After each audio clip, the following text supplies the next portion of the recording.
जी, page number 76 में आपके पास अब क्या केस है, motion of two bodies attach to the ends of a string that passes over a frictionless pulley such that one body is moved vertically and other moves on a horizontal smooth surface.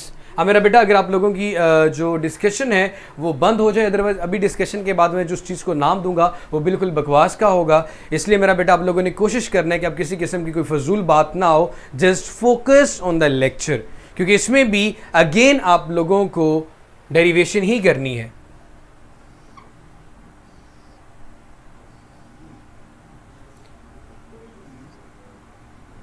एक पुली है, उस पर एक MS horizontally attach है, जबकि दूसरा आपके पास vertical attach है। Horizontal on a smooth surface, इसको हमने नाम दे दिया ए का, इस ब्लॉक को, और इसका नाम दे दिया बी का। पहले केस में दोनों वर्टिकल थे, लेकिन इस केस में एक आपके पास हॉरिजेंटल है और एक आपके पास वर्टिकल है। डॉक्टर साहब मेरा बेटा नेक्स्ट टाइम आपने आना है ना, तो जितने भी आप प्यारे हो ना, तो खुद गर्मी रहा करो। यहाँ पे सिर्फ सलाम बुलाने के बाद आपका ध्यान सिर्फ क्लास में होना चाहिए। आप सबका प्यारा दोस्त आ गया। अगेन मैं लास्ट वार्न कर रहा हूँ, आपको बताया नहीं जाएगा, मैं सिर्फ नाम लेता जाऊँगा और वो लोग ब्लॉक होते जाएंगे। इस चीज़ का ज़रा ख्याल रखिएगा।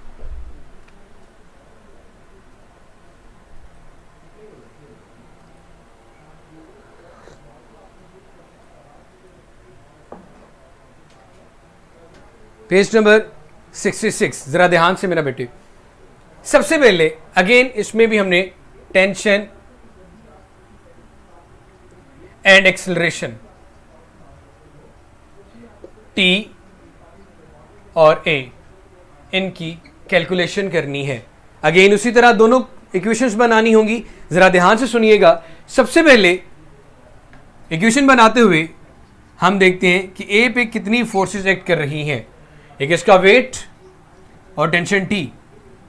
वेट W1 के लिए m1g, क्योंकि इसका मैस m1 है तो m1g आ गया। टी फ्रिक्शनलेस सपोर्ट की वजह से या फ्रिक्शनलेस सरफेस की वजह से सेम रहती थ्रू द होल स्ट्रिंग। तो net force acting on A, net force acting on ए,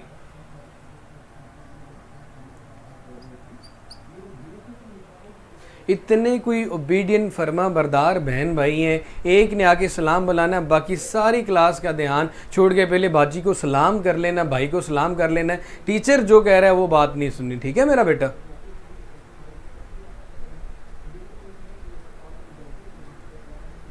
ये चौधरी जवाद साहब को जरा अभी यहाँ से ये चचा जी सबके आगे ईदी लेने वाले, इसको भी ब्लॉक करें यार। कर दो ब्लॉक, कोई मसला नहीं।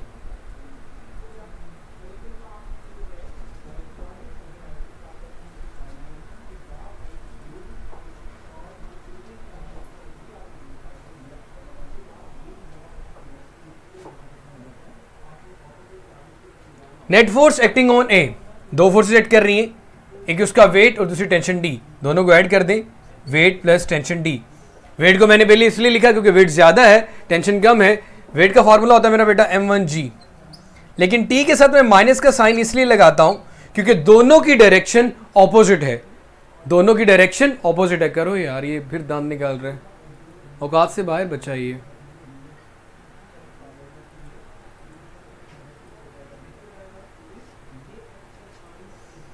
m1g minus T. अब मेरा बेटा दरमियान में माइनस साइन इसलिए लगाया, जब दो चीजें ऑपोजिट डायरेक्शन में उनको ऐड करो तो एक के साथ साइन नेगेटिव आता है। ऑपोजिट डायरेक्शन का मतलब पूरी फिजिक्स में याद रखना कि साइन हमेशा नेगेटिव आएगा। ऑपोजिट डायरेक्शन का मतलब कि साइन हमेशा मेरा बेटा क्या आएगा? नेगेटिव आएगा। तो यहां पे ए के साथ साइन हम लोगों ने नेगेटिव लगा दिया। So net force acting on A is equal to m1g minus T आ चुका है। अब मेरे बेटे इसे मैं इक्वेशन नंबर ए का नाम देता हूं। अब according to Newton second law of motion, force की जगह तो क्या आना चाहिए भाई? ma आना चाहिए। m1 के लिए क्या आ जाएगी? m1a।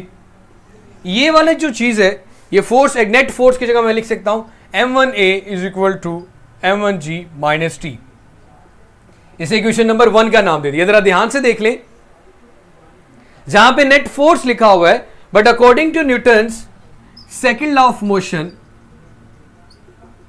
Newton's second law of motion, जैसे कि प्रीवियसली टॉपिक में किया था कि फोर्स आपके पास एम ए की इक्वल आएगी, फोर्स आपके पास एम ए की इक्वल आएगी, तो m1 के लिए m1a आ गई, तो मैंने जहां पे f नेट फोर्स लिखा था वहां पे लिख दिया m1a is equal to m1g minus T.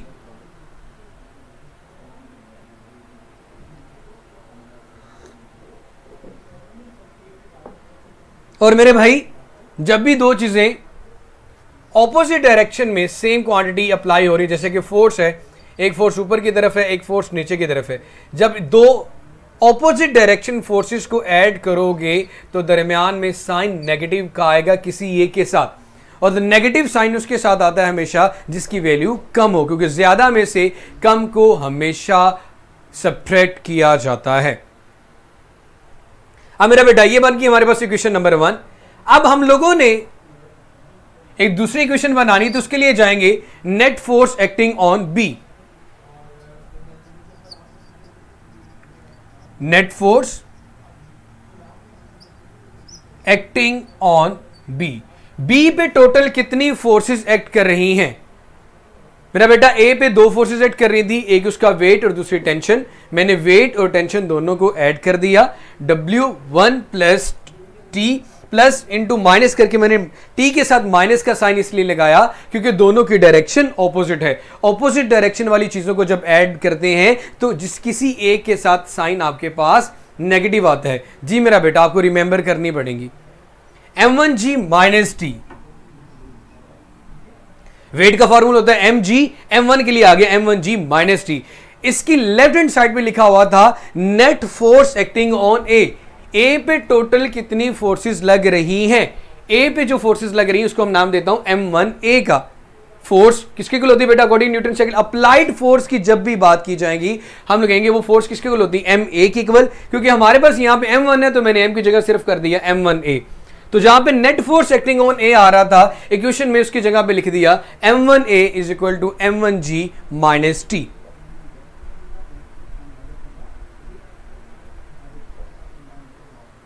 कोई मेरा बात नहीं है ली, अगर आपके पास बुक तो सेम ही है। अब मेरा बेटा बी पे लगने वाली फोर्सेस को हमने चेक एंड बैलेंस करना है। बी पे टोटल कितनी फोर्सेस लग रही हैं? Net force acting on B.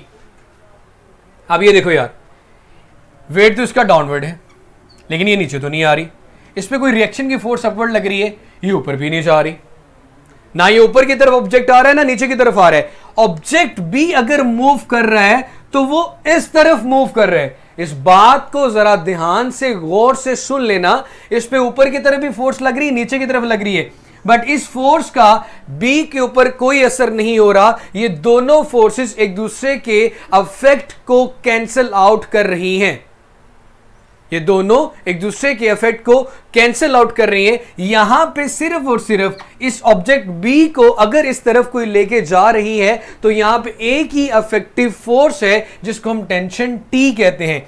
It means कि मैं ये बात कर सकता हूं कि बी पे लगने वाली जो अफेक्टिव फोर्स है वो सिर्फ और सिर्फ टेंशन टी है। So net force acting on B, इसको सिर्फ और सिर्फ मैं किसके को लिख रहा हूं मेरा बेटा?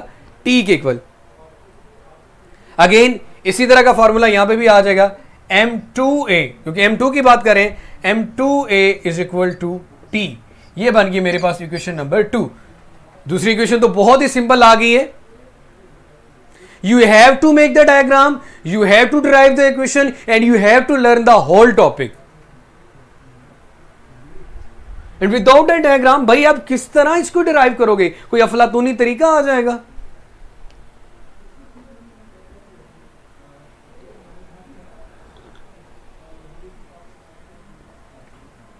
चलो भाई अब जरा ध्यान से सुनिएगा, आपका ध्यान अब इन दो इक्वेशंस पे होना चाहिए।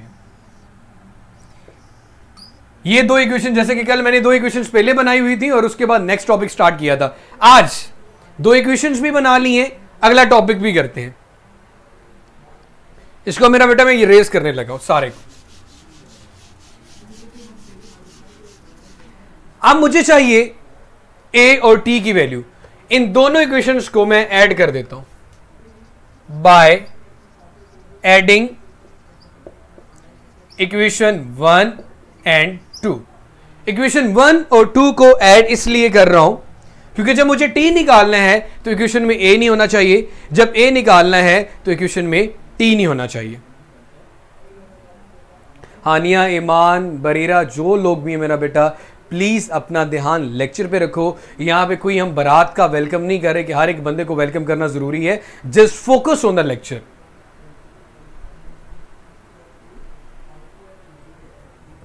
By adding equation 1 and 2, equation 1 और 2 को ऐड करने से एक्चुअली होता क्या है, जब भी दो इक्वेशंस को ऐड करना हो तो याद रखिएगा लेफ्ट हैंड साइड में लेफ्ट हैंड साइड को और राइट हैंड साइड में राइट हैंड साइड को ऐड करते हैं।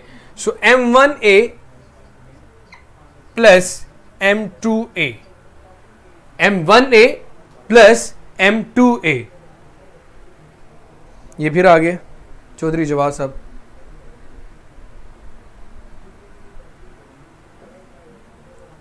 एक मिनट रुकना। अच्छा मेरा बेटा, m1a प्लस m2a, इधर देखें जी, m1g माइनस टी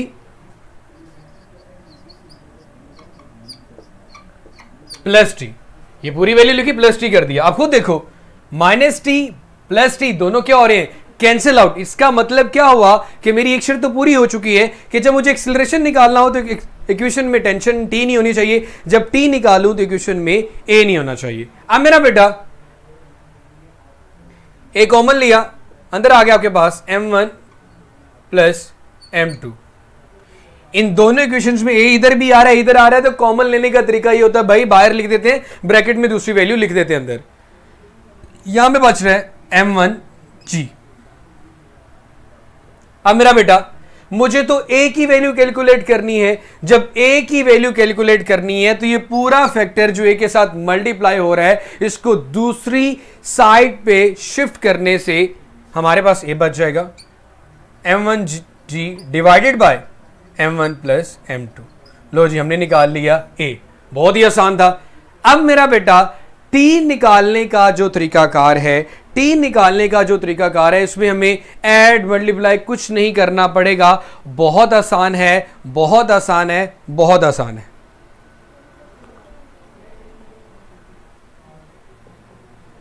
अब मेरा बेटा यहां देखिएगा, जब मुझे t निकालना है, t को ला रहा है मेरे पास m2 मल्टीप्लाई बाय a की। a तो मैं कैलकुलेट कर चुका हूं, तो सिंपली हम लोग a की जगह पे ये वैल्यू पुट कर देंगे, m2 m1 divided by g के साथ आ रहा है m1 प्लस m2। आप इनको रीअरेंज कर लें, तरतीब दे लें, m1 m2g divided by m1 m2। ये आ गया मेरा बेटा हमारे पास टेंशन। इस तरह हम लोगों ने t और a दोनों को निकाला। जी ईमान बेटा, बहुत शुक्रिया आपकी, बड़ी मेहरबानी, थैंक यू सो मच। आपको पता चल गया था मैथ में, जज़ाकल्लाह। मुझे बता दिया करें जो आपने पढ़ लिया, फिर मैं ना पढ़ाया करूं। कैसी कौम है पाकिस्तानी। हाँ, easy too much it is. चले जी, जज़ाकल्लाह, बड़ा शुक्रिया आप लोगों का कि आप लोगों को ये टू मच ईजी लगा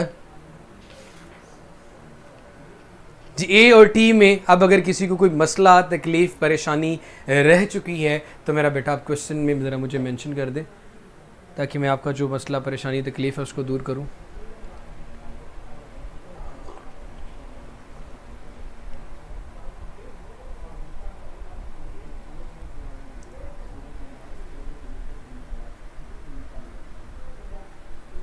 जी, I can repeat how derive the force on block B. भाई बी पे कितनी फोर्सेस लग रही हैं?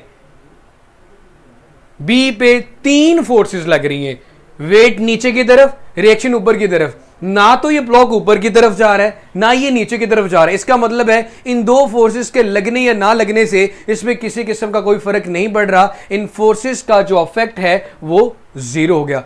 अगर सिर्फ और सिर्फ इस पे फोर्स लग रही है कि वो रस्सी खींची जा रही उस तरफ, इसका मतलब है कि आप पे यहां पे जो अफेक्टिव फोर्स है मेरे बेटे, वो टेंशन टी है। जो अफेक्टिव फोर्स है आपके पास मेरा बेटा, वो सिर्फ और सिर्फ टेंशन टी। तो net force acting on T, equation already बनी हुई थी मेरा बेटा, T is equal to M two A की वैल्यू पुट की तो मेरे पास टी आ गया। नूर फातिमा जी, आपके इसी 3.6 और 3.7 न्यूमेरिकल एक्सरसाइज का है आपका। जी दाइबा बेटा ले लें स्क्रीनशॉट। वालेकुम सलाम। तो कोई बात नहीं मेरा बेटा, किप्स के नोट्स कोई अफलातूनी तरीके से बनाए गए हैं, वो भी बुक से ही हैं।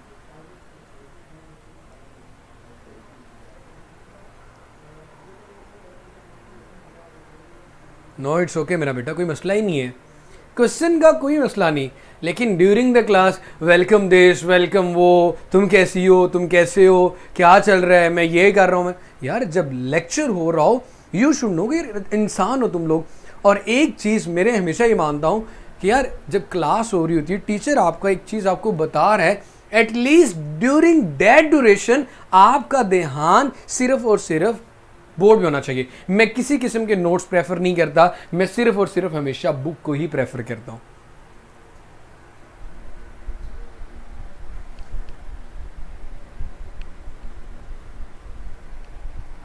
जी जवाब साहब आपकी होगी इतनी पूरी, आ गए दोबारा वापस, ब्लॉक करें, क्या करना है?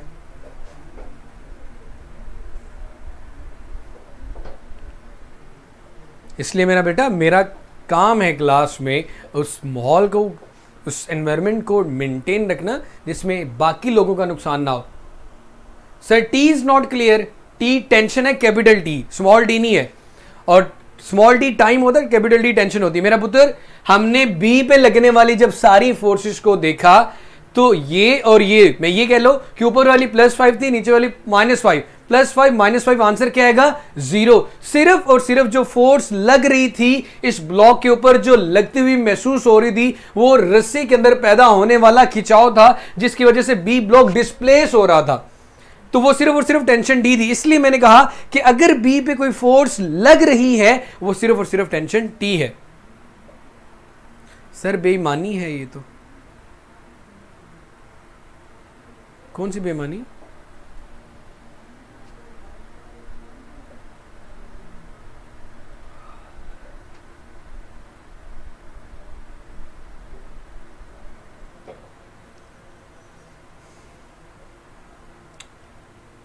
जी मेरा बेटा, अब कोई क्वेश्चन है तो पूछे।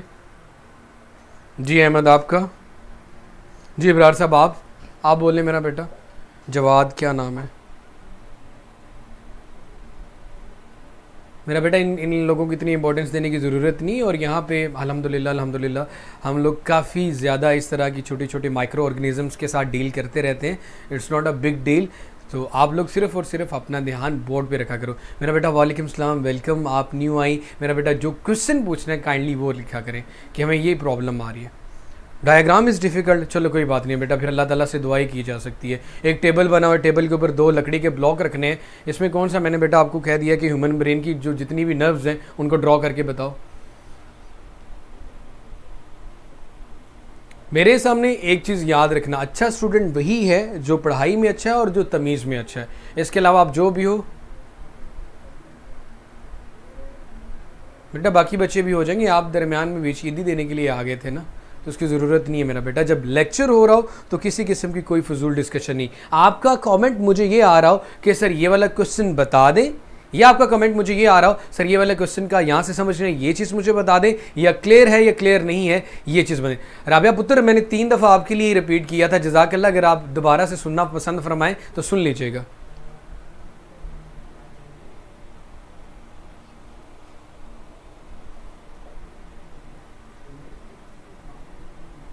डिवाइडिंग कैसे? डिवाइडिंग क्या होता है भाई? है कहाँ पे मैंने डिवाइडिंग की है? मैंने तो इनको ऐड किया है। और पुत्र ये M2 के साथ A लिखा हुआ है और A का ये वाली वैल्यू मैंने एज इट उठा के यहां पे लिख दी। जब ये वाली वैल्यू यहां पे लिखोगे, ये बटा जिसे कहते हो, इस लाइन के ऊपर M1G आएगा, तो इस लाइन के ऊपर मैंने M1G लिख दिया। नीचे ये लाइन आ गई और क्या आएगा? M1 + 2 M2, तो मैंने वो लिख दिया।